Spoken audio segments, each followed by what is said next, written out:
Okay, you guys, continuing in healthy living, and we've had this little bit of a series on what does it look like to actually be a healthy person. I think that our culture encourages deconstructed thoughts about what health looks like. So, healthy emotions, healthy spirit, healthy body, healthy mind can be separated, and people claim expertise in all of those areas. And as a person who is just one entity, I'm all one thing. I'm an integrated person. To have all of those things deconstructed and have experts in every field kind of telling me how to live like that can be really overwhelming. And often I just want to chuck all of it. But I think that the premise that we are operating under when we think about what it looks like to be a whole person and a healthy person is that health comes when we are advancing in all of those areas, when there is health in all of those areas. We are not separate entities. So I can't be of completely healthy spirit and then treat my body like trash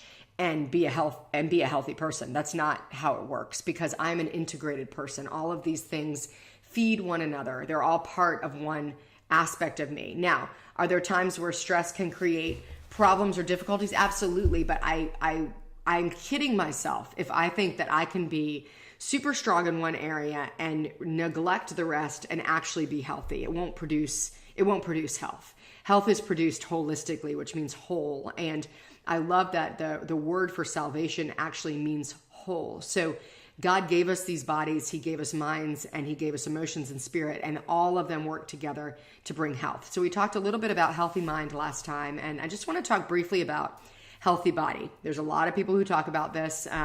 My background before I went into ministry was in fitness, so I care a lot about it. But why I care about it is not because of what I think often gets overly emphasized, which is using our body as adornment or an ornament, that the point is to have a quote unquote perfect body, which of course doesn't exist, because that's only about objectifying myself for the ability to be highly regarded in other people's minds. It's not about actually health. That's not about health at all. Actually, that's about unhealth to me. Pursuing a healthy body because of the way it looks is actually quite unhealthy. What we're talking about is that God has given us a tool and a covering, which is our physical body, to contain our soul, our spirit, our emotion. And we have to treat that part of us with honor and dignity and respect. If we deny ourselves in that way, we will suffer. So when you think about your body, here's a couple things that come to mind that I've learned over the years. The first is this: do you listen to your physical body? Do you listen when you are getting lots of headaches, or you're really tired, or you find yourself dragging? That's a sign. Your soul is trying to give you a sign of what's going on with you. Is that always the case? No, of course. Like, we can have physical illness, but study after study after study has shown that many of our physical ailments are related to our internal world, our soul and our spirit, because they're manifesting themselves in a physical way. So am I gentle with myself? Am I kind to myself? Do I listen to my limits? That's a great question to start with, is how am I doing in that area?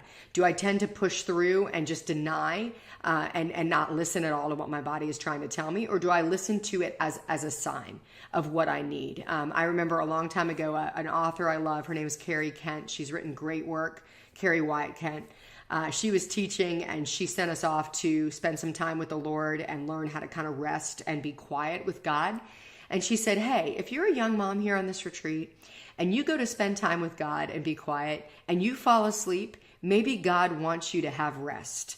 Don't beat yourself up about that. I remember in that season, an 8-year season of young kids where my kids were really little, and my main spiritual practice was to sit on my couch when I got the kids down for a nap and listen to a worship song. 9 times out of 10, I fell asleep before the end of one worship song. But I thought, I'm going to put these headphones in.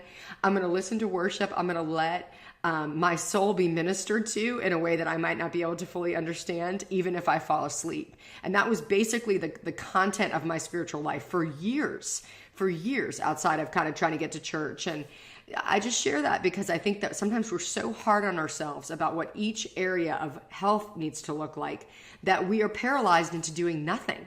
So if you're a person and you know, man, I have not worked out or cared for my body in a long time or ever. Well, maybe it's just about like, I'm going to listen to a podcast and go for a walk, or I'm going to run around with my dog for 5 minutes, or I'm going to pick up this kid and move and play around for a couple of minutes, and treating each little wise choice that we make when it comes to caring for our bodies as a step in the right direction, rather than seeing, oh my gosh, if I can't attain perfection, if I'm not a marathon runner with a perfect body and a six-pack, then it's not even worth doing, is really, I think, actually self-sabotage. We're so scared of failing, and we're scared of trying, and we don't want to deal with parts of ourselves that are not all that they should be, that we say, well, that's unattainable, so I'm not going to do it at all. That's not healthy at all. That's not a healthy mind.